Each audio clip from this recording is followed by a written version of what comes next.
Pertanyaan saya, betul nggak kalau kurang air? Ayo para dokter, para ilmuwan, kalau kurang air 4% Anda lemes, kurang 7% Anda sakit. Ayo mari kita buka, cari data, cari buku boleh. Kurang 20% Anda mati.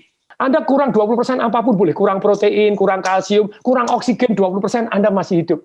Tapi kurang air 20%, you die.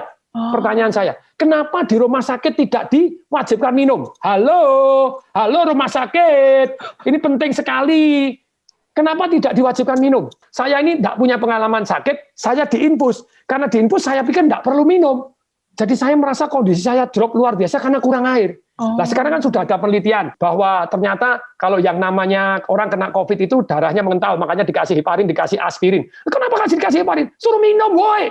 Wajibkan minum, diukurin, air hangat. Halo, please deh tolong disampaikan ke semua rumah sakit, semua orang-orang dokter-dokter, please, karena ini ilmiah.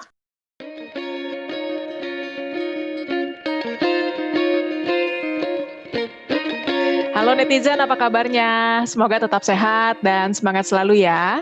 Hari ini saya, Kori Olivia, sudah bersama dengan orang yang sangat spesial yang akan menceritakan kisahnya melawan COVID-19. Dia adalah seorang motivator bisnis yang disebut-sebut terbaik di Indonesia bahkan di Asia dan juga terkenal dengan kata-kata salam dahsyat. Iya, betul sekali netizen. Dia adalah Tung Desem Waringin yang masuk ruang isolasi Rumah Sakit Siloam Tangerang pada tanggal 30 Maret 2020 dan mengalami puncak sakitnya akibat virus corona pada 1 April 2020. Puji Tuhan, sekarang Tung Desem Waringin sudah sehat walafiat. Nah, kira-kira ini gimana ya kisah selengkapnya beliau melawan COVID-19? Langsung saja kita tanyakan kepada Bapak Tung Desem Waringin, motivator bisnis terbaik di Indonesia. Halo Pak Tung, apa kabar Pak? Kabarnya cuma dahsyat dan mbahnya dahsyat. Nah, hari ini kabarnya mbahnya dahsyat. Nah, yes. Lebih dahsyat lagi Pak ya? Yes, mbahnya dahsyat. Pak Tung, ini boleh nggak sih kita diceritain ya, saat Bapak divonis tertular COVID-19 nih ya, apa yang pertama sekali ada dalam pikiran Bapak? Baik-baik saja. Jadi maksudnya saya sangat-sangat pede karena pada waktu itu ya. Jadi ini perhatikan perjalanan kepedean saya gitu. Nah, ada pede, nanti enggak pede, nanti pede lagi. Nah, itu tidak percaya diri. Nah, itu kenapa pede? Karena based on statistik. Jadi sebelum terjadi kena itu saya mempelajari statistik. Oh, kalau below 50 terus kemudian itu 99,sekian% sehat. Apalagi kalau istilahnya tidak ada penyakit bawaan begitu ya. Saya kan tidak ada penyakit bawaan, kena baik-baik saja lah itu ya. Tapi pada waktu masuk di rumah sakit tanggal 30 Maret karena dianggap memburuk tanggal 23. Sayangnya zaman dulu itu yang namanya tes swab itu hasilnya 2 minggu. Saya bilang keburu mati kalau orang yang mau mati, keburu nularin orang lain gitu ya. Walaupun diisolasi. Dan memang kalau sampai per hari ini tanggal ini di bulan September ini 2020 masih belum ada obat yang pasti membunuh virus dan pasti sukses, belum ada. Jadi kalau saya salah tolong dilalat, tolong diberitahu gitu ya. Jadi tentu saja kita dokter pasti akan melakukan sejauh yang dia tahu untuk diuji cobakan gitu ya. Tetapi pada waktu di tes tanggal 23 itu belum confirm 100% COVID. Kenapa? Karena baru tes darah dan tes paru-paru. Swabnya nunggu 2 minggu ya, kapan jadinya? Karena dulu masih harus dikirim ke Litbang, harus dikirim kemana, aduh, lama amat gitu ya. Tapi disuruh isolasi, saya sudah isolasi, dikasih obat. Tanggal 20, itu tanggal 18 itu kan saya sudah mulai tiap malam demam begitu ya. Dan ngilu, tidak enak gitu. Terus kemudian 18, 23 pergi ke dokter di foto MRI, seharusnya tidak perlu MRI gitu ya, ronsen aja bisa foto torak. Tapi biasa kan di rumah sakit ditawarin, mau nggak ini? Tentu saja dalam ini lebih teliti, tetapi tentu saja lebih mahal. Bagi saya, oke, nggak masalah MRI saja. Ya, tapi kalau apa harus MRI nggak gitu ya? Anda foto torak aja bisa ketahuan. 95% COVID dia bilang gitu. Tes darahnya juga, waduh, ini inflamasi sudah ini ya. Terus kemudian saya minta masuk rumah sakit tidak diterima karena pada waktu itu rumah sakit rujukan masih sedikit. Terus Wisma Atletnya masih belum real dibuka dalam arti sesungguhnya, dalam arti masih. Jadi ditolak 3 rumah sakit karena belum pasti COVID. Nah gimana? Isolasi mandiri, oke, untungnya isolasi mandiri. Dikasih obat, oke. Tapi obatnya itu kan obat keras. Jadi kalau sekarang ini banyak yang dokter diskusi, oh ini yang namanya VCO, yang ini apa, apakah itu fakta atau mitos? Loh sama loh, obat yang Anda kasihkan itu fakta menyembuhkan atau masih mitos? Halo, gitu ya. Karena saya dikasih obat kloroquine itu tidak tahan. Kalau sama-sama istilahnya mitos, yang satu bisa efeknya buruk, yang apa harus yang efek buruk gitu ya. Tapi kemungkinan sembuh tinggi. Nah, kalau Anda sudah sakit biasanya Anda nurut. Kalau Anda sudah sakit biasanya sudahlah Anda biasanya nurut gitu ya. Dikasih apa ya nurut. Dikasih azitromisin, kloroquine, saya tidak tahan. Karena saya jarang minum obat, saya tidak tahan. Jadi tanggal 23 dikasih obat, tanggal 25 lebih parah lagi. Jadi begitu, maksud saya parah itu karena obatnya jadi mual, jadi tidak enak. Makanya jangan ngobatin sendiri. Woi, Anda please deh, kalau masih ada konsultasi dokternya masih lumayan. Dokter, wah ini berat ini. Kemudian dokternya langsung ngirimin obat-obatan apa? Saya waktu tanggal 23 ke rumah sakit, 25 itu saya nyerah. Wes saya masukin rumah sakit aja. Saya masukin rumah sakit karena enggak tahan. Nah itu PD-nya sudah berkurang gitu. Kalau Anda sudah PD-nya berkurang, ini kok enggak enak. Enggak enak, PD-nya berkurang. Terus kemudian dokter ini tolong saya masuk rumah sakit. Enggak diterima. Tapi dokternya semua baik karena penuh loh. Kalau penuh itu Anda enggak diterima kan memang penuh, mau ditaruh di mana gitu ya. Tapi sekarang pemerintah keren, hotel-hotel dikaryakan jos itu jadi lebih bagus. Nah, kemudian pada waktu itu dokter-dokter baik ngirimin saya obat anti mual. Saya bilang jangan kasih anti mual, kasih saya enzim. Tapi enzim enggak ada, saya cari sendiri. Saya putuskan malam saya enggak minum obatnya, enggak tahan. Sampai gelisah enggak tahan, saya ini efek obat ini. Saya baik-baik saja dikasih obat, ini saya terus efek obat itu ya. Terus kemudian saya enggak makan obatnya 25 malam, kemudian saya minum enzim ya. Enzim sekarang susah sekali carinya. Enzim itu sebenarnya seperti air liur membantu pencernaan. Begitu kita makan mual kena obatnya kasih itu terus damai begitu ya. Saya damai, saya rileks. Rasanya enak, tapi tetap demam ya, tetap menggigil, tetap demam. Terus kemudian tanggal 26 pagi dokternya ngasih kabar. Ini ada hasil penelitian dari Perancis. 6 orang dikasih, 6-6-nya sembuh. Dikasih apa? Hidroksikloroquine. Ya, sama azitromisin. Saya bilang dokter secara berpikir mestinya enggak boleh gitu. Betul, dokternya juga ilmiah, enggak boleh begitu. Karena mungkin enggak dia tanpa obat itu sembuh. Mungkin jadi obat itu hanya penyerta saja gitu. Apakah sudah dipakai double blind, sudah apakah dipakai jumlahnya sekian, betul-betul pakai metodologi ilmiah, belum Pak tahu. Tapi dalam kondisi sakit begini dan saya sudah lumayan seger, PD karena dianggap beda obat toh. Tadi ini turunannya kloroquine hidroksi. Oke, saya minum. Begitu saya minum 6 hari kemudian enggak sembuh, tiap malam demam terus, Terus kemudian tanggal 30 harus kontrol. Kontrol inflamasinya masih lebih tinggi. Bahkan foto paru tadi kiri, sekarang kanan kiri putih-putih gitu ya. Dokternya 99% COVID. Loh, dokter ini belum 100%? Belum. Selama swab belum bukti, belum. Nah, di swabnya kapan keluar? Seminggu lagi mati. Ini gimana? Terus dokternya bilang, harus masuk rumah sakit. Masuk rumah sakit. Saya oke. Masuk rumah sakit, saya oke. Tapi cari rumah sakit, saya kepengen yang terbaik. Rumah sakit kepresidenan, rumah sakit yang rujukan. Tidak diterima, penuh loh. Zaman waktu itu penuh yang tobat mau ditaruh di gang. Temen sama dokternya temen, kepala rumah sakitnya temen. Satu dokter semua sudah pernah saya training jadi temen loh.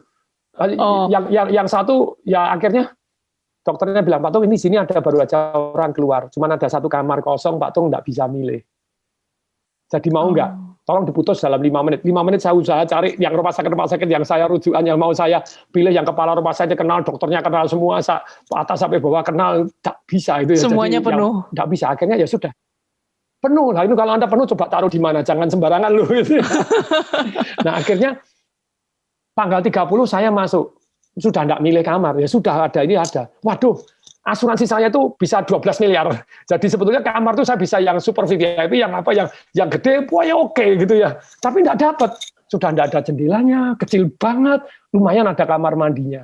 Terus kemudian malam hari itu keluar hasilnya. Belum, Pak, saya positif atau negatif. Ini hasilnya masih banci. Loh, ada tuh hasil banci. Positif negatif loh, bukannya positif negatif.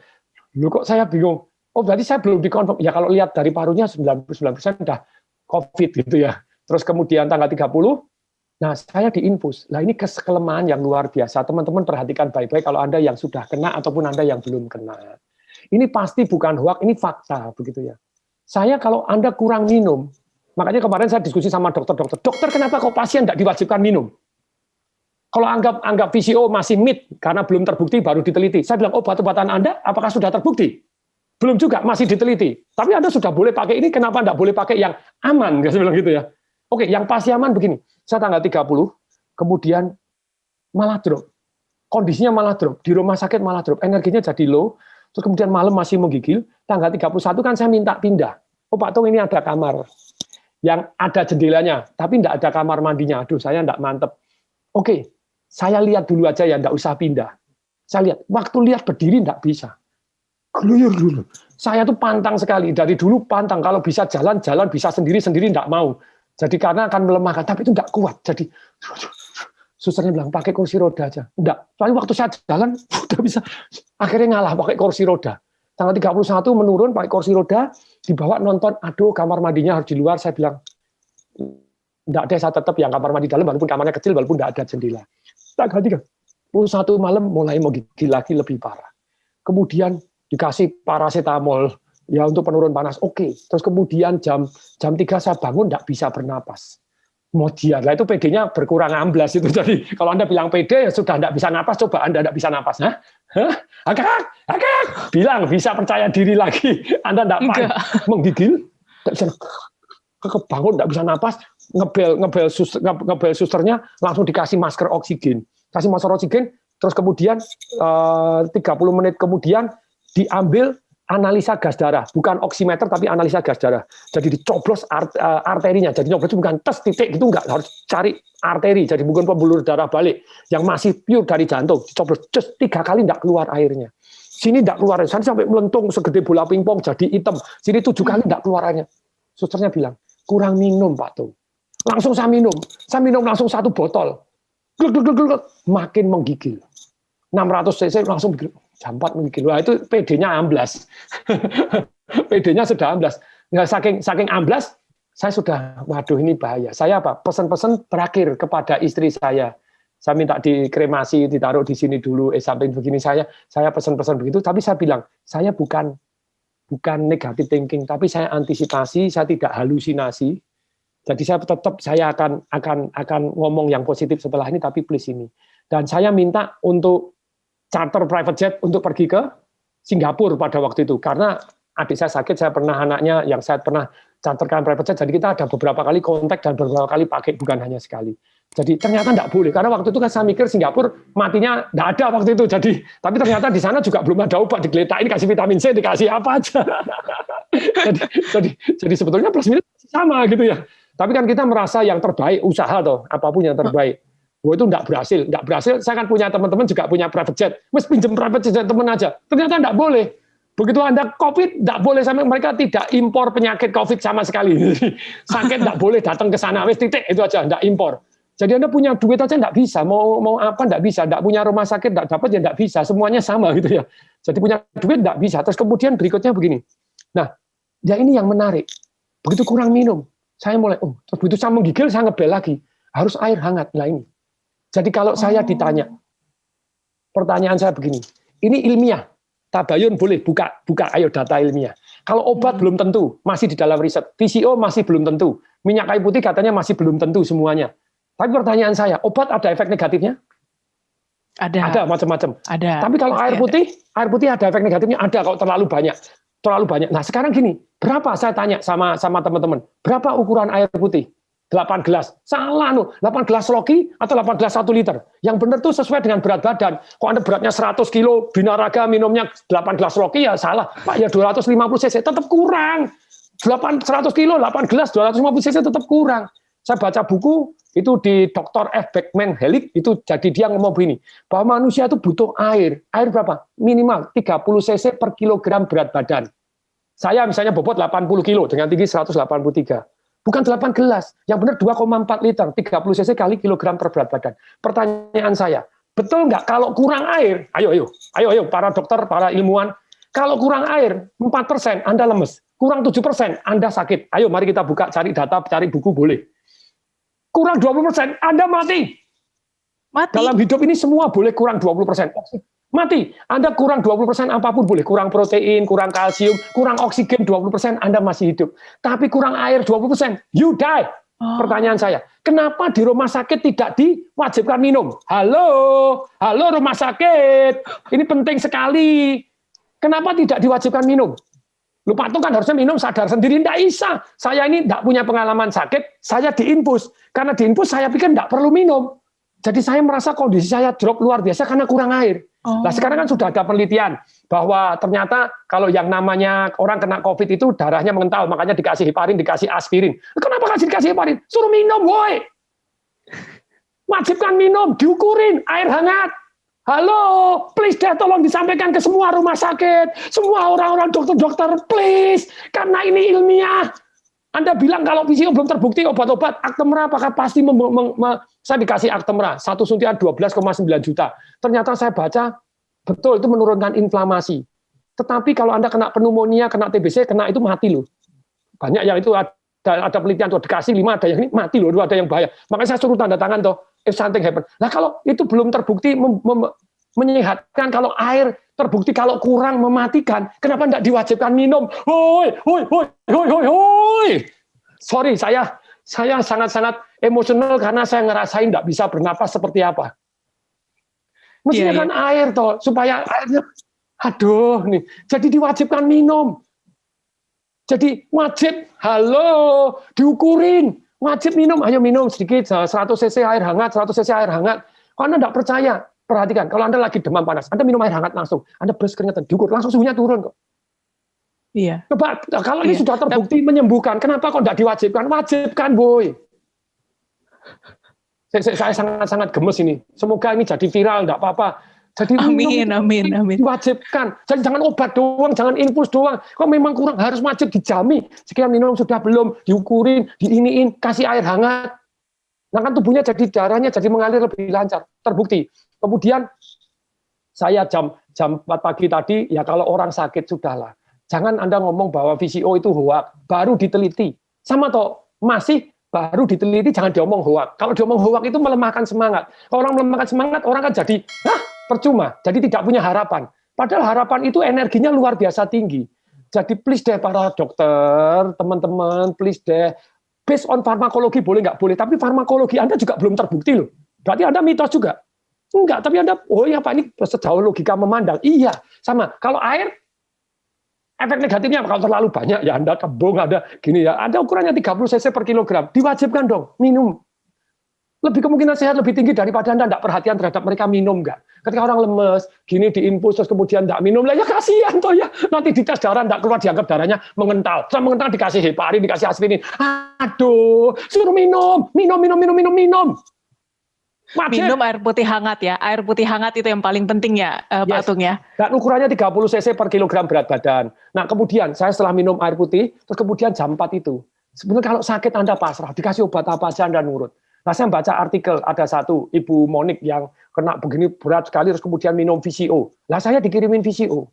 Karena saya ngasih coach untuk Pegadaian, dan Pegadaian gini, Direktur Utama Pegadaiannya sekarang jadi the best CEO BUMN 2020, gitu ya, marketingnya juga nomor satu, saya jadi business and marketing coach-nya mereka. Pak Tung, kita perpanjang coach-nya untuk tahun ini, itu ya, ayo sembuh, dikasih VCO juga saya. Sama mereka, lu VCO bagus gini nih. Lah saya sudah dalam kondisi itu, apapun yang menurut saya bisa menyembuhkan, ya mesti nurut. Kalau Anda sudah mau mati, apapun nurut, woi. Jadi baca gini, oke, saya minum 2 sendok. Saya minum 2 sendok jam 4. Dan saya minum 1,5 liter totalnya sampai jam 6.30. Jam 6 sampai jam 9, saya ke belakang 3 kali detok. Ternyata saya baca bahwa virgin coconut oil itu mendetok perutnya, membersihkan, dan dia antivirus, antibakteri juga. Silakan, ada. Makanya sekarang di Filipina kan lagi diteliti. Dalam penelitian, bukan hoak, dalam penelitian. Nah, saya minum, dan ternyata apa? Itu juga ternyata antiinflamasi. VCO itu antiinflamasi. Anda cari antiinflamasi plus lagi. Darah Anda kan jadi lancar. Jadi ada airnya, ada begini. Dan saya ke belakang keluar. Kuning-kuning, keluar putih-putih. Wah, jos. Jam 10, saya minum setengah botol, 125 cc. Lu VCO-nya itu harus yang apa? Virgin coconut oil-nya. Kalau saya tuh yang cold press, jadi bukan yang dipanas, yang pakai sentrifuga, cold press sama 100% murni. Ya sudah itu aja. Mereknya apapun, kita enggak jualan merek kan gitu ya. Nah mereknya apapun yang cold press, jadi bukan yang dari dipanasin, terus kemudian 100% murni. Saya minum setengah botol 125 cc, saya minum air hari itu 3,5 liter. Benarnya 2,4 gitu ya. Tentu saja kalau Anda ke belakang banyak, saya jam 12 siang sampai jam 6 sore, itu saya ke belakang tuh 7 kali gitu ya. 7 kali tapi rasanya plong. Nah kalau Anda ke belakang 7 kali itu, mineral juga penting gitu ya. Maksudnya mineral itu apa ya? Ya Anda minum yang misalnya Oralit itu kalau saya enggak, jadi saya minum multivitamin, terus kemudian juga mineralnya saya minum cukup banyak, jadi saya percaya bahwa mineral di tubuh saya listriknya ada. Kalau kebanyakan ke belakang listrik Anda drop kan gitu ya. Tapi rasanya cleansing, rasanya seger luar biasa. Jadi kalau VCO ternyata efek buruknya tidak ada. Saya ulangi ya, kalau VCO betul efek buruknya tidak ada atau efeknya buruknya bisa diterima. Kenapa harus pakai obat-obatan? Kenapa harus pakai farmakologi? Kenapa enggak ini menjadi satu harapan? Dan penelitian silahkan dilanjutkan. Tapi kalau air kan sudah pasti loh. Air kan sudah pasti, Anda kurang air mati. Kenapa enggak diwajibkan air? Wajib, boy. Satu lagi. Nih hasil, karena sekarang mau tabayun boleh, pakai artikel-artikel, pakai bukti ilmiah boleh. Pernapasan. Saya melakukan pernapasan, begitu saya plek dikasih masker oksigen, saya melakukan satu namanya pernapasan Wim Hof, WIMHOF. Anda cari WIMHOF. Di YouTube ada, di Google ada, di aplikasi ada, gratis semuanya. Dan itu terbukti secara ilmiah, menaikkan kadar oksigen, menurunkan CO2, tubuh kita jadi alkalin, dan terbukti meningkatkan imun sistem. Jadi dulu orang kedokteran tidak ada imun sistem bisa dipengaruhi oleh tubuh manusia, oleh aktiviti manusia, tidak bisa. Sekarang bisa. Lah, pernapasan, ayo buktikan. Ayo silakan sama-sama buka artikelnya, buka Anda searching di situ, riset-risetnya tentang pernapasan Wim Hof tadi bagaimana. Nah, saya melakukan pernapasan Wim Hof dengan masker oksigen. Saya sampai 900 kali karena tapi itu saya jadi tenang, kalem. Jadi hormonnya tenang keluar. Terus kemudian imun sistemnya naik, oksigennya naik. Nah, jam 7 saya di AGD, kan tadi sudah cukup minum sama ada VCO, jadi darahnya cair loh. Terus kemudian dicoblos yang kiri, plus sekali aja langsung keluar. Sakit, kalau Anda mau di AGD sakit gitu ya. Saya kan sudah ngomong dari depan sakit, coblos karena masuk dalam, bukan dicolok begini aja, sakit. Tapi saya ndablek jalanin, oke. Dan di begitu AGD, 1 jam kemudian keluar, dokternya mulai heran. Nggak pernah ada nih orang sakit COVID kayak gini. Kok bisa? Orang kalau di oximeter itu 92 sampai 100 itu dianggap normal, di bawah 93, 92 itu dianggap kurang normal. Kalau 80, Anda bisa sudah pakai, di bawah 50 Anda dikasih ventilator, cogokin, masukin ke dalam Anda, dipompa udaranya. Nah, kalau itu oximeter yang ditempel di sini. Tapi kalau AGD, analisa gas darah, ternyata orang normal itu 80 sampai 108. Kalau orang kena COVID pasti di bawah 80. Apalagi sudah sesak napas, tidak bisa napas, engkik. Dan CO2-nya pasti di atas normal. Jadi kalau dia di bawah 50 Anda harus tobat. CO2-nya itu CO2 kan harusnya tidak boleh terlalu banyak, 30 sampai 34%. Tapi CO2 itu penting untuk nyedot oksigen, untuk nangkep oksigen tetap kita butuh CO2. Nah, orang kena COVID itu 50% ke atas. Saya analisa gas darahnya, O2-nya 158. Orang normal 80 sampai, makanya saya sudah kalem. Begitu sentik-sentik hampir bablas jam 3, pagi itu sudah tenang, kalem, rileks, enak banget napasnya. Di AGD langsung jos. Nah, terus kemudian CO2 saya, orang normal 30 sampai 34, kalau kena COVID 50% ke atas, saya 19%. Orang kena COVID tubuhnya makin lama makin menuju ke arah asam, walaupun masih basah. Orang normal 7,24, 7,34, orang normal, alkalinitasnya. Kalau sudah 7,1 biasanya orang sudah tidak tahan, di bawah 7 Anda yudai, mate begitu ya. Saya 7,57, lebih alkalin. Nah, sama dokter diminta untuk pakai masker oksigen lagi. Loh dokter, saya sudah oksigennya bagus. Nah, loh itu tapi CO2-nya terlalu rendah. Kalau menurut itu CO2 itu butuh. Kalau O2 mau masuk ke dalam sel-sel tubuh kita, itu butuh CO2 untuk neken.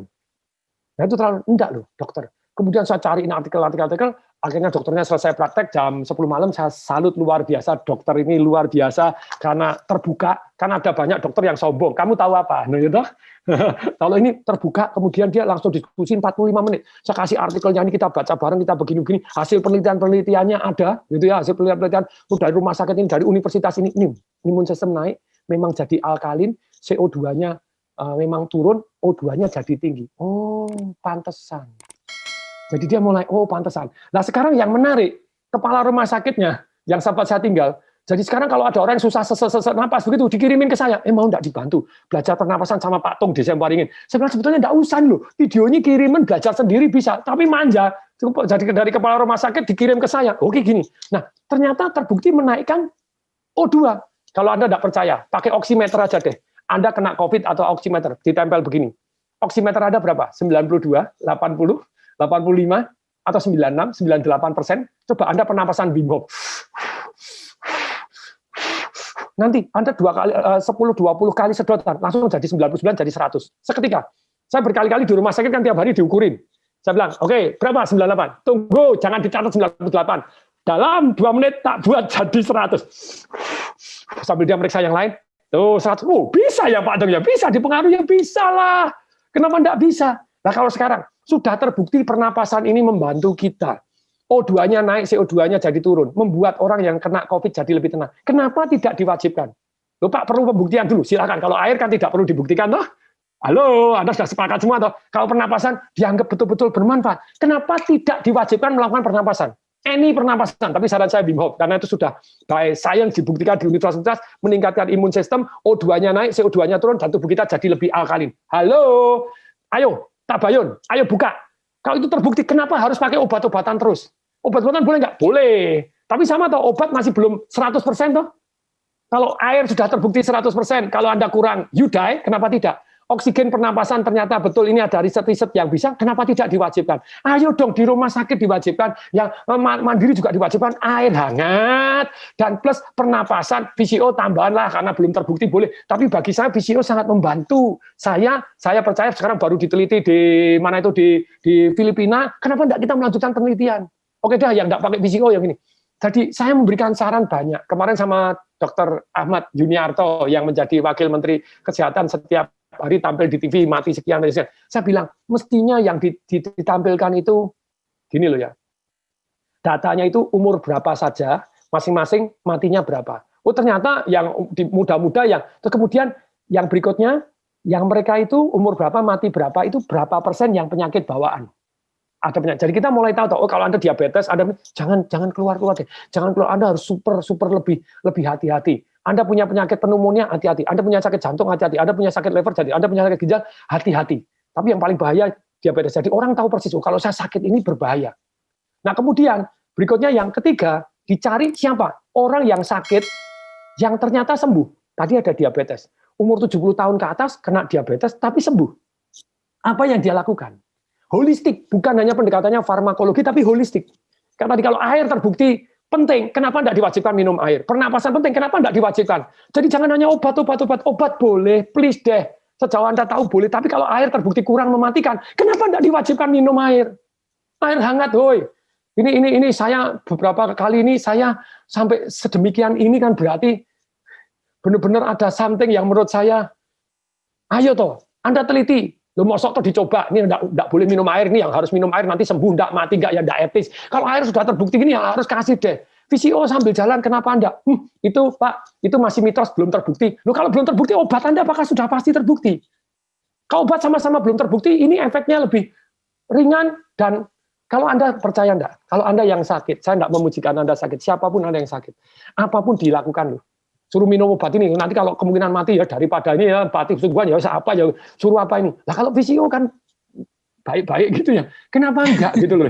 Terus kemudian tambah lagi nih, ini tambah lagi. Kalau terbukti bahwa hati yang gembira, saya ada penelitian-penelitian. Kemarin saya ini kalau mau boleh nanti saya kirim ke siapa, Ibu Kori atau ke siapa, silakan gitu ya. Jadi ada penelitian bahwa ternyata orang yang gembira itu megahertznya tinggi.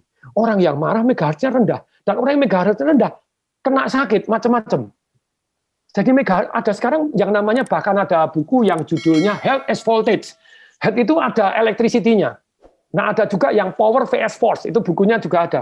Jadi itu dokter penelitian, jadi orang-orang ternyata yang sakit, itu gelombangnya beda dengan orang yang sehat.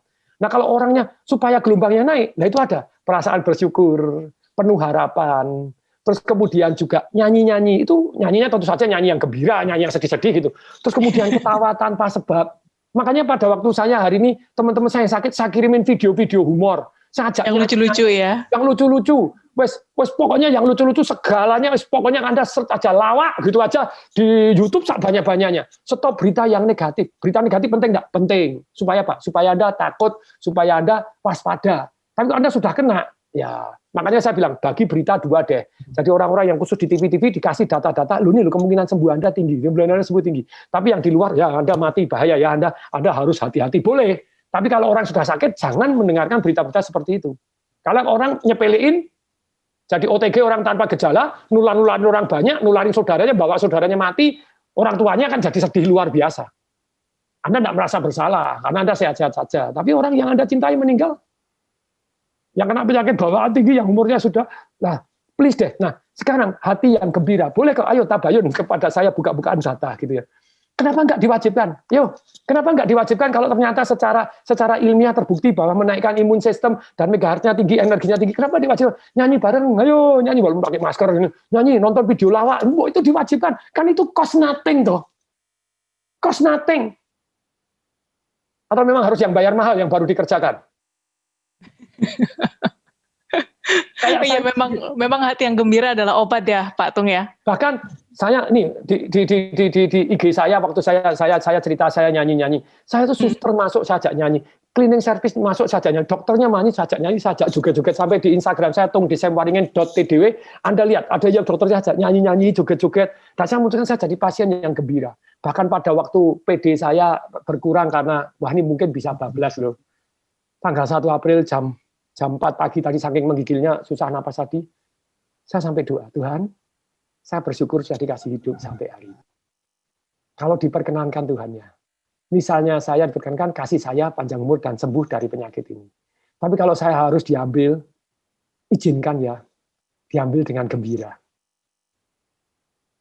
Nah saya jam 9 pagi, saya ditelepon sama teman saya yang punya private jet begitu ya, nggak bisa Pak Tung ini gini-gini. Terus kemudian dia dengar istri saya telepon beliaunya nangis-nangis kan gitu ya. Setelah nangis-nangis dia bilang, Pak Tung, kalau Pak Tung begini nanti kalau diiyain sama setan diambil sungguhan gimana? Sebetulnya saya tidak berbantah, saya antisipasi, saya janji setelah itu saya mau positif kok. Tapi saya dicabut ya, oke. Terus kemudian dikasih firman bahwa yang namanya hati gembira itu adalah obat yang manjur. Hari itu langsung saya nyanyi-nyanyi terus. Saya modifikasi lagunya pokoknya enak. Gembira ria, hati yang gembira adalah obat yang manjur. Amin, amin, amin, amin, amin. Dan pada waktu tanggal 1 pagi itu saya di swab ulang keluarnya tanggal 4. Nah sekarang sudah lebih cepat karena rumah sakit sudah boleh tanggal 4. Nggak sampai 2 minggu ya Pak ya? Nggak sampai, confirm 100% COVID. Tapi saya tanggal 1 itu krisis sudah berlalu. 1 itu saya sudah seger, betul. Setelah melakukan itu jam 2 itu saya disuntik Actemra, bisa jadi itu juga mengurangi inflamasi juga. Terus tapi kembali lagi saya juga vitamin saya minum. Jadi saya minum vitamin C dosis tinggi untuk meningkatkan imun. Dosis tinggi itu berapa? 6 gram saya sehari. Terserah Anda. Tapi yang tidak asam, non asam ya, non asidit. Dan saya masih yang intra itu saya masih B3, bukan B3, B kompleks saya minta yang neurobion yang 5.000 itu saya. Itu kalau disuntik malam, diinfus malam Anda tidak bisa tidur. Saya minta jangan malam, suster. Pagi aja, oke. Pagi saya seger, wah, menteles. Dan sejak tanggal 1 itu, berkat Tuhan tentu saja nomor 1. Yang kedua bisa jadi obat dokter yang masih belum terbukti 100%, kan belum ada yang terbukti banget, tapi juga ada pengaruhnya, atau kan membunuh virus, membunuh ini tentu saja ada efeknya. Yang ketiga, air hangat tadi. Yang keempat, pernapasan Wim Hof. Yang kelima adalah satu yang namanya VCO tadi, kemudian yang keenam adalah hati yang gembira tadi, yang ketujuh fokus membantu orang lain ternyata lebih, gitu ya. Yang kedelapan ada harapan, ini saya akan share gitu ya. Nah ketemu nih, Man Search for Meaning. Nah di dalam buku ini bahwa orang di camp Nasi, dia di 4 camp, dia adalah dokter, dia adalah psikolog, dia psikiater, dia S3 psikiater, dan kemudian masuk di sana Viktor Frankl ini meneliti. Siapa yang kemungkinan hidupnya tinggi, siapa yang cepat mati, walaupun tetap belum tentu selamat. Nomor 1, one single thing yang membuat orang hidup adalah masih punya harapan. Jadi dia masih yang punya belum selesai. Oh, apa yang Anda inginkan? Dia seringkali membayangkan, wah aku nanti ketemu sama istriku. Padahal istrinya bisa jadi meninggal. Dia bilang no matter. Istrinya meninggal atau enggak, dia enggak peduli. Tapi dia membayangkan ini sudah penuh harapan. Waktu disiksa, digebukin, dia membayangkan nanti aku sama istriku. Waktu disuruh kerja paksa, waktu ditelanjangi, waktu diapain, pokoknya saya harus hidup. Nanti saya membayangkan saya sama istri saya sama anak saya. Terus saya masih punya buku yang belum selesai, saya harus selesaikan. Jadi dia meneliti orang-orang yang masih punya harapan. Bahkan ada orang yang mau bunuh diri, dia suruh ngasih motivasi pada dia enggak semangat, kemudian kamu ingin apa? Nah, ada masih punya keinginan. Nah, saya juga, itu yang menyelamatkan saya juga. Saya punya keinginan, pengen sama keluarga istri saya bareng-bareng pergi ke Tawangmangu lagi, sama keluarga dari saya, keluarga besarnya nanti ke Bali lagi, yang indah. Terus buku saya belum selesai, Happiness Revolution gitu ya. Terus Business Revolution juga hampir selesai. Ini masih punya banyak buku-buku yang masih saya tulis, punya banyak pengetahuan, harusnya share kepada banyak orang, bawa manfaat kepada banyak orang. Terus kemudian sama di buku ini adalah yang membantu orang lain, ternyata kemungkinan sembuhnya lebih tinggi daripada yang dibantu. Aneh ya. Jadi saya fokus untuk membantu ngumpulin duit, seminar, padahal di rumah sakit itu. Bagaimana nyumbang untuk APD, nyumbang untuk begini. Nah itu menyentuh hati loh. Saya pada waktu sekarang APD sudah banyak. Dulu itu sampai cleaning service itu pakai kantong kresek. Pakai kantong kresek, sepatunya pakai kantong kresek di tali. Saya nonton, saya nangis. Di rumah sakit itu saya nangis berkali-kali ya. Tapi nangisnya banyak sekali, nangis terharu, nangis indah, gitu ya. Nangis puji syukur, terima kasih Tuhan dikasih kehidupan sampai selama ini. Nah, tapi itu yang terjadi. Kemudian apalagi yang membuat kita selamat? Yang di sini apa? Dablek. Maksudnya dablek apa? Orang sama-sama digebukin. Yang bagus, sama yang biasa cuek, ternyata yang cuek lebih sembuh. Loh, boleh nggak kita berkeluh kesah sama dokter? Saya berkeluh kesah, begitu dicoblos nggak bisa keluar. Ini sakit loh dokter. Tapi silakan lanjutkan, saya bilang lanjutkan. Tapi supaya nggak sakit bagaimana? Nah, ngambil darah sakit. Misalkan dipindah-pindah, infus dipindah kiri, pindah kanan, pindah sini selama berhari-hari kan pindah-pindah 2 hari, 3 hari sekali kan dipindah-pindah. Kadang ada yang pinter nyoblosnya, ada yang berkali-kali nggak. Suster, ini kurang loh. Saya sampai telepon ke para saya, tolong dikasih yang pinter. Jangan saya untuk yang diuji coba. Begitu saya tahu mereka sudah mau itu saya terima kasih, tapi please deh jangan kasih yang saya yang kurang bagus. Saya tetap ada mengeluhnya, tapi bukan mengeluh, tapi saya butuh solusi kepada yang tapi kepada semua orang Anda berkeluh kesah, cepat mati. Jadi yang perlu saya ulangi. Jadi nomor 1, puji Tuhan, resep saya sembuh itu adalah berkat dan karunia Tuhan. Kalau Tuhan bilang sembuh, bilang tidak ada, anytime, any day, hak Tuhan 100%, Anda tidak bisa protes, tidak bisa nawar, satu detik pun tidak bisa. Itu berkat Tuhan. Kemudian yang kedua, ada tentu saja dari pengobatan dokter kan ada antivirusnya, ada ininya, begitu ya, itu ada. Nah, kemudian yang ketiga adalah air putih. Please deh, kalau air putih betul-betul kurang, terbukti mematikan, please semua dikontrol air putihnya, karena tidak semua pasien diperhatikan air putihnya. Ya, air putih 30 cc per kilogram berat badan.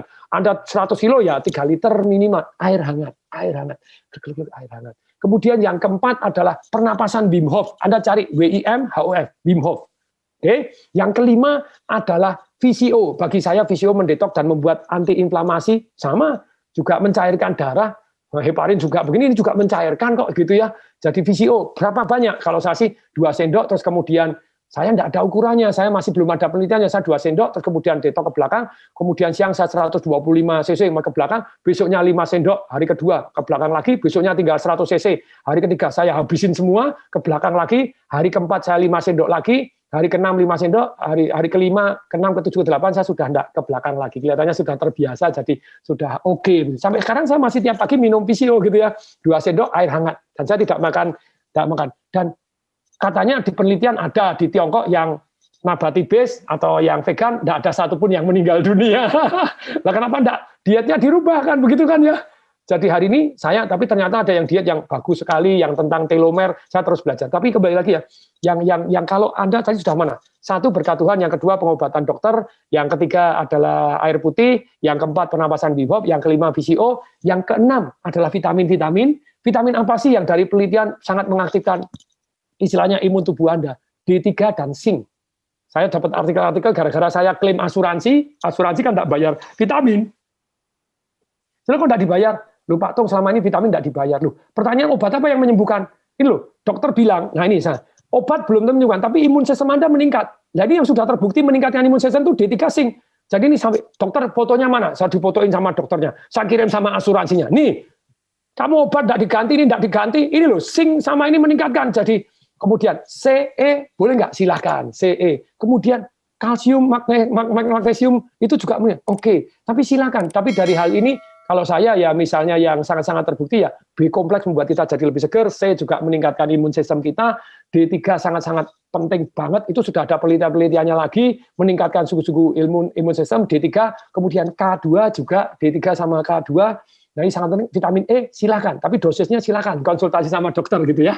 Nah, tapi sekali lagi 6 vitamin, oke ya, Yang ketujuh, hati yang gembira. Ingat, hati gembira, waduh, itu ada penelitian-penelitiannya. Nyanyi-nyanyi gembira, yang gembira. Nonton video-video yang gembira. Anda ketawa sendiri itu meganya 500 itu yang paling tinggi, ketawa sendiri lucu. Saya nonton video-video yang lucu-lucu. Makanya please deh rumah sakit, wifi-nya diperbaikin, dibuat jos, kemudian diwajibkan nonton humor-humor. Bukan, sudah nonton video ini belum? Nah, sudah itu. Pak Tung ini kok mistis. Mas, mistis gimana? Obat Anda apakah sudah terbukti menyembuhkan? Woi, sama-sama dalam penelitian toh. Ini ada penelitian memang meningkatkan. Ayo buka-bukaan. Apakah dokter harus obatin pakai obat? Kalau hal-hal yang lain yang non obat bisa menyembuhkan, kenapa tidak? Ayo toh, ayo please. Aduh, ini mungkin ya. Ketujuh, hati yang gembira tadi. Yang kedelapan, Anda adalah fokus untuk satu yang namanya yang belum selesai. Oh, saya belum selesai, saya masih punya keinginan. Saya mau ketemu dengan orang yang Anda cintai, nanti berlibur lagi di sana. Waduh, yang hijau-hijau, Anda bayangkan something. Nah, harus nulis buku lagi. Oh, saya akan membantu orang-orang yang sakit. Tuhan memberikan kita sakit itu, kalau saya yakin disembuhkan, pasti ada manfaatnya. Ya ini, share kepada orang lain, gitu ya. Share kepada orang lain. Kemudian yang kesembilan itu adalah bantu orang lain. Anda harus ada kegiatan sosial, bantu itu ternyata panjang umur. Yang ke-10, dablek, sakit, jalanin, harus, wajib, hajar. Yang harus coblos lagi, pindah sini, ayo. Jadi Anda komplain kepada orang yang bukan komplain, fokus solusi. Kayak saya kan fokus, susternya yang itu janganlah, itu kan masih nyoblos salah-salah. Saya tahu, terima kasih suster sudah mau datang ke tempat saya yang sakit COVID, ya saya sudah, wah, terima kasih, sungguh-sungguh terima kasih. Tapi ya tolong kalau ada yang lebih ahli, tolong kirim yang ahli, boleh, gitu ya. Kayak saya vitamin, tahu-tahu vitamin, kadang vitamin D-nya enggak ada, kadang vitaminnya ada, kadang ini enggak ada. Lalu saya bilang, ini kok enggak konsisten tuh. Saya tahu mungkin mereka, saya berat sekali, tapi saya bilang kepada mereka, jangan dimarahin, karena saya tahu mereka sudah mau ngerawat kita aja itu sudah naruh nyawanya loh itu, berani kan begitu ya. Please deh jangan dimarahin, tapi please deh tolong saya dikasih aja, langsung fokus solusi. Kasih sak botol aja langsung, jadi saya minum sendiri gitu. Oke. Langsung kasih D3 langsung 1 botol. Nah, besoknya enggak usah, Pak. Suster enggak usah, D3-nya ini sudah dikasih 1 botol. Saya ngambil sendiri rutin. Oke. Jadi fokus solusi.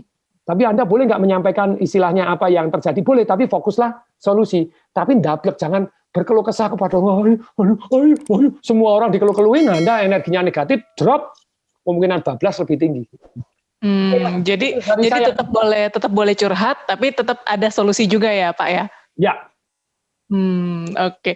Pak Tung, ini kan dari tadi Pak Tung cerita pengalaman ketika sakit dan akhirnya berhasil sembuh ya, Pak ya? Nah, ini ada nggak sih Pak saran dari Bapak untuk masyarakat yang mungkin bisa dibilang belum kena atau nggak ketahuan, dia udah kena gitu, OTG kan, orang tanpa gejala, tapi masih bandel, masih keluar-keluar, masih kongko-kongko gitu. Silahkan Pak Tung. Gini. Jadi teman-teman saya selama ini puji Tuhan yang saya motivasi 100% negatif COVID akhirnya. Tetapi ada satu yang meninggal. Jadi meninggal dalam posisi negatif COVID karena beliaunya seumuran saya 52, berat badannya overweight, terus kemudian kena diabetes, tanggal 20 Juli sudah selamat, negatif 2, pulang dong, terus ayo pulang, ceria, dahsyat. Belum boleh, kondisi kesehatannya belum pulih. 24 malam WA ke saya, peringkatnya jadi jelek. Tapi peringkatnya misalnya PR, jeleknya pakai bukan EJS, jadi ketiknya sudah salah. Pagi masih saya WA, saya kirimin lagu, ayo nyanyi bareng, ayo nonton lawak lagi, ayo begini sudah belum pernapasan bibo, sudah belum begini. 27 pagi masih, 27 siang jam 10.45 enggak ada. Jadi Anda begini loh ya, betul, yang meninggal itu secara persentase tidak banyak, tapi kelemahannya COVID ini, yang meninggal tidak banyak. Jadi kelemahannya satu, bahayanya COVID ini, satu, meninggalnya tidak banyak. Karena meninggalnya tidak banyak, induk semangnya kan masih hidup toh. Kalau Anda kena Ebola, mati dulu, tidak sempat nularin orang lain toh. Nah kalau Anda tidak sempat nularin orang lain, ya sudah selesai. Inangnya self-limiting, dia mati, induknya ya sudah mati, tidak bisa nularin. Tapi sekarang karena tidak cukup mematikan, dan dia sifatnya sangat menular, secara persentase walaupun kecil, misalnya 4%, 5% meninggal dunia, misalnya begitu ya. Perhatikan, OTG 80%. Orang yang kena parah 20% harus masuk rumah sakit. Kalau Anda nekat keluar rame-rame terus menyebarkan sekarang, mungkin Anda tidak apa-apa, tapi Anda mungkin jadi papa juga loh. You never know loh ya. How you know? Nah, terus sekarang, Pak, saya harus kerja. Silahkan, kalau tetap harus kerja, saya tidak bisa bilang. Tapi tetap jaga kesehatan, jaga kebersihan, jaga jarak. Tapi kalau Anda tidak harus bekerja, Anda senang-senang pergi ke kafe, makan di restoran. Yang ada satu yang, kalau salah tolong diralat, saya tanya, ada satu kafe, satu orang nularin 56 orang. Karena apa? Kalau minum kan harus dibuka. Ngobrol gini, dan AC. Waduh, problem. AC, jaraknya dekat, lama, intens, nyebar kemana-mana. Nah, kalau sekarang 80% lah, kalau kita ngomong, misal ini yang paling buruk seketika, tidak seburuk itu pun kita berat kok. Anda pernah nonton videonya orang yang antri mau masuk Wisma Atlet, tidak bisa masuk Wisma Atlet? Anda pernah nonton videonya yang di Itali, orang yang di pinggir-pinggir, di gang-gang digeletain, karena yang sakit banyak, rumah sakit tidak bisa nerima? Saya ngalami ditolak rumah sakit. Bukan sekali, 2 kali kondisi, tanggal 25 ditolak rumah sakit, pada waktu tanggal 30 diponis juga ditolak rumah sakit. Tidak bisa ngomong. Saya tahu kalau sudah ini, Pak tuh mau digeletain di luar-luar gitu. Di gang-gang. Ya enggak lah Pak. Nah tapi kan gini, bayangin. Kalau Anda misalnya ya, Indonesia kita ngomong lah, 250 juta biar ngitungnya gampang. 20% harus masuk rumah sakit. 50 juta orang harus masuk rumah sakit. Taruh di mana? Taruh di mana? Pemerintah sekarang sudah mulai keren, mulai gini, hotel-hotel dibayarin, mulai orang-orang yang OTG juga dimasukkan di hotel, di karantina, jos. Jadi kalau Anda, please deh, kan sebentar lagi keluar vaksin tuh. Vaksin semoga berhasil, kita doa ya, kita doa. Kelihatan dicobain sudah berhasil. Kalau betul berhasil, November ini 30 juta, nanti 60 juta, tahun depan sabar. Tentu saja 30 juta, jangan ngarep Anda duluan, biarkan orang-orang yang di frontliner gitu ya, dokter-dokter, suster, cleaning service di sana, satpamnya, semua ya itu wajib duluan. Tapi kalau kena bareng-bareng, taruh di mana? Dan saya kan tidak bisa ngomong. Anda, ya mosok saya ngomongnya gini, coba kamu rasain tidak bisa bernapas, nah, ya kan tidak enak kan gitu ya. Janganlah. Saya ini sehat, sungguh-sungguh saya sehat. Saya atlet triathlon. Kurang apa? Walaupun versi mini, tapi lumayan. Saya renang kuat, berenang begini. September yang lalu masih ikut mini athlon di Singapura gitu ya. Tercatat nama saya dan saya finisher keren dari Indonesia 7 orang yang berangkat satu kelompok saya 5 alasan akhirnya tidak berangkat 2 orang tapi akhirnya 1 tenggelam jadi bukan tenggelam babak terus menyerah di tengah jalan saya satu-satunya yang finisher lumayan juga walaupun tidak pernah. Tapi intinya saya tuh I feel strong, I feel good. Bisa jeblok kok. Ya mungkin tadi kurang minum tadi, kalau dugaan saya totally kurang minum tadi. Tapi sekali lagi begini teman-teman, please deh Anda sementara tetap pakai masker yang benar. Karena masker yang kain katanya yang scuba begini tidak bagus, hanya mengurangi 5%. Ya masker bedah 95%. Terus kemudian itu katanya dokter itu sudah fakta mengurangi sungguh-sungguh, belum mitos, bukan masuk diteliti tapi sudah diteliti, nice gitu ya. Pakai masker, orang yang pakai masker. Terus kalau di ruangan AC ya ini, terus kemudian jemur itu vitamin D3-nya juga Anda minum vitamin. Tapi sekali lagi please deh, jaga jarak. Terus kemudian yang tidak perlu keluar, tidak usah keluar. Terus kemudian tidak usah aneh-aneh makan di luar gitu, beli dibawa pulang. Dan teman saya share satu lagi. Teman saya curiga, Tong, aku itu sebetulnya yang meninggal tadi, saya itu tidak keluar-keluar loh. Saya jarang, sangat jarang keluar pakai masker, pakai begini. Apa pesen makanan ya? Wah saya deg, karena sekarang kan saya pesen makanan terus itu ya. Akhirnya sekarang protokol kesehatan. Pesen makanan datang, semprot dulu depannya. Loh, Pak Tong sudah kena kok takut? Bukan takut, waspada. Yang kena, ini, dokter di rumah sakit saya sudah kena sekali, kena 2 kalinya. Mau dikasih ini silakan, Anda boleh ditanya itu ya. Jadi kena kedua kalinya. Kena kedua kali itu mungkin ada alternatif macam-macam. 1, pas kena pertama, imun sistemnya belum, antibodinya belum keluar, sudah kena kedua kali.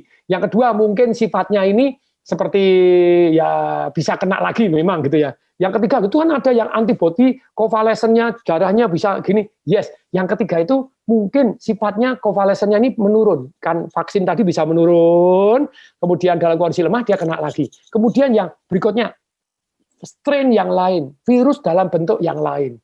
Katanya sekarang sudah ada 13, dulu ada 8, sekarang sudah ada berapa belas, jadi mutasi. Mungkin yang kena ini tidak apa-apa, mutasi gitu ya. Tapi sembuh lagi. Kemungkinan sembuhnya memang biasanya lebih besar menurut dugaan saya, ini masih dugaan belum diteliti. Tapi kena kedua kalinya. Loh, kena kedua kali mungkin dia sembuh, tapi nularin orang lain tidak seru. Jadi please deh, bisa kebayang kalau Anda tidak bisa bernapas, coba deh tutup kekek, kekek. Nah, rasanya kayak apa? Anda di ventilator dibolong, dimasukin sini, rasanya apa? Anda lihat orang yang Anda cintai, jadi semaksimal mungkin please deh, ikut protokol kesehatan. Pakai masker, cuci tangan, jaga kesehatan, jemur, gitu ya, jemur, minum vitamin, olahraga, makanannya bis sayur lebih banyak, lebih seger, dan indahnya Anda sayur itu ya, membuat Anda bangun, lebih seger gitu ya. Nggak tahu ini disensor nggak nantinya, tapi sekali lagi Anda sayur segar membuat Anda lebih semangat, lebih bergairah, lebih jos gitu ya. Terus kemudian, please deh, kalau bisa nggak keluar, jangan keluar dulu. Kecuali ya, kalau harus kerja ya Pak ya? Harus kerja, dan itu pun harus betul-betul protokol kesehatan. Kalau pesan makanan pun, semprot dulu, makanan dikeluarin, dipanasin dulu, buka, kemudian orang cuci tangan, ya harus protokol kesehatan. Ya, iya. Itu dari saya. Iya. Baik Pak Tung, terima kasih banget Pak sudah mau sharing sama Tagar TV. Sehat terus Bapak, dan semoga kisah ini bisa memotivasi mereka yang sedang berjuang melawan corona ya Pak ya. Ya. Salam dahsyat. Salam dahsyat.